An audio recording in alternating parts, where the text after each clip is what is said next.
सूचना मिली थी कि एक आरटीआई लगी है, जिस समय प्रशासक लगा हुआ था उस टाइम की एक आरटीआई यहाँ पर आपको परमिशन नहीं है एसी लगाने की, तो मैंने मेरा भी उड़वा दिया एसी। और अब सरकार को हानि पहुँचाना भी गलत है कर्मचारियों का, कोई भी हो, सरकार को वित्तीय हानि बहुत हो रही थी। सत श्रीकाल, मैं हूं मंजीत और आप देख रहे हो जीत न्यूज। और इस समय हम पेहेवा वीडियो ऑफिस में मौजूद हैं। साहब हमारे साथ में मौजूद हैं और वीडियो साहब ने एक क्रांतिकारी फैसला लिया है कि जो भी पूरे ऑफिस के अंदर जितने भी एसी लगे हुए थे उनको हटा दिया है। और अभी 1 महीने के आसपास इनको ने यहाँ जो कार्यभार संभाला है और भजन लाल शर्मा जी इनका नाम है। तो बातचीत करते हैं कि कितने एसी यहाँ पर उतारे गए हैं और उसके साथ में और भी बहुत सारी चर्चाएं हैं जो साहब के बारे में चल रही हैं, और तो उन बारे में चर्चा करते हैं। सर नमस्कार जी। सर ये जानना चाहते हैं कि आपने कितने एसी उतरवाए हैं यहाँ पर, क्या पर्पज है, क्यों, क्या मकसद है जी आपका? ऐसे ही मेरे से पहले लगे हुए थे एसी। मेरे संज्ञान में आया था कि हर कमरे में एसी था और बिल लगभग यही हमारे ब्लॉक से मैं बिल डिपॉजिट कराया करता। बता रहे हैं कि 1-1 लाख रुपए बिल आया था। 97,000 तो मैंने अभी डिपॉजिट कराया है। तो इनको परमिशन नहीं है एसी लगाने की, तो मैंने मेरा भी उड़वा दिया एसी।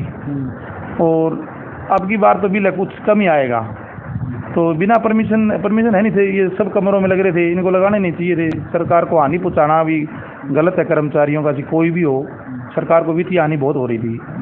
जिस तरीके से आजकल जो मौसम है उसके लेकर के कर्मचारी अधिकारी बोल देते हैं कि काम नहीं होता गर्मी में, फिर आपने अपना खुद का भी उतरवा दिया है, तो कैसे आगे फिर? मैं तो ज़मीन से जुड़ा हुआ आदमी हूँ और मैं तो काम करके, चाहे कितनी गर्मी हो, काम निपटा के ही मैं उठता हूँ। और शाम तक भी यहीं कोई आमदन गरीब आदमी आता है उसकी समस्याएं सुनता हूँ और उनको निपटान करवाता हूँ मौके के ऊपर। और चाहे एसी की मैंने जरूरत ही नहीं है, मैं तो एक धरातल का आदमी हूँ भाई। कितने एसी उतराए हैं जी यहाँ पे? लगभग हों या 10-12 एसी होंगे। तो जो यहाँ पर आंगनवाड़ी कार्यालय चलता है उसमें से भी उतरवाया है? हाँ, उसका भी था। इनका बिल भी हमारा ब्लॉक भरा करता मेरे से पहले, उनका भी उतरवाया मैंने। और फिर मेरे संज्ञान में आया हमारा डीएसपी कार्यालय, डीएसपी साहब ने भी अपना अलग मीटर लगवा लिया है। तो अभी जो गाँव के विकास कार्य हैं उनको लेकर के क्या कुछ आप किस तरीके से काम कर रहे हो उसके बारे में? विकास कार्य बहुत अच्छे चल रहे हैं। माननीय हमारे मुख्यमंत्री नायब सिंह जी सैनी साहब ने बहुत ही गाँव में ग्रांटें दे रखी है और माननीय पंचायत मंत्री मोदी ने भी, और हमारा प्रशासन भी पूरा सहयोग दे रहा है और उनके निर्देशों से मैं पालना कर रहा हूँ। और एक और सूचना मिली थी कि एक आरटीआई लगी है, जिस समय प्रशासक लगा हुआ था उस टाइम की एक आरटीआई यहाँ पर।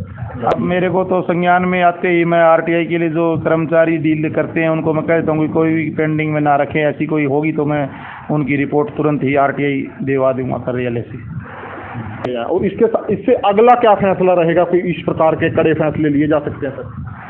हमारी सरकार भी जीरो टॉलरेंस चाहती है और फैसले ये है कि समय पर अपना काम करे। कोई भी आमदन आए उसको, कोई भी मेरे जो ऑफिशियल स्टाफ है उसको कहता हूँ कि कोई भी किसी का काम आमदन का है वो आप उसको संतुष्ट करें। अगर नहीं होने वाला है तो और महकमे में भेजो। और मेरा अच्छा स्टाफ है, सारा सही काम कर रहा है।